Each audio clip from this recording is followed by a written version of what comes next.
একবার খরগোশ আর কচ্ছপের মধ্যে ঝগড়া লাগলো।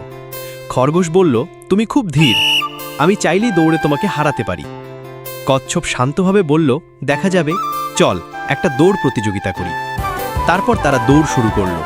খরগোশ খুব দ্রুত দৌড়াতে লাগলো আর কচ্ছপ ধীরে কিন্তু থেমে না থেকে এগোতে লাগলো। অল্প দূর যেতেই খরগোশ ভাবল, এই কচ্ছপ তো অনেক পেছনে, আমি একটু বিশ্রাম নিই। সে গাছের নিচে শুয়ে ঘুমিয়ে পড়ল। এদিকে কচ্ছপ ধীরে ধীরে সামনে এগোতেই লাগল। সে খরগোশকে ঘুমাতে দেখে থামেনি, বরং মন দিয়ে গন্তব্যের দিকে হাঁটতে লাগল।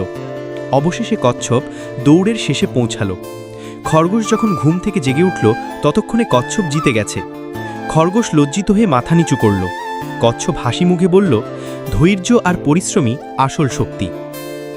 শিক্ষা: ধৈর্য, নিষ্ঠা ও পরিশ্রম থাকলে সফলতা আসবেই। তাই পরিশ্রম সফলতার চাবিকাঠি।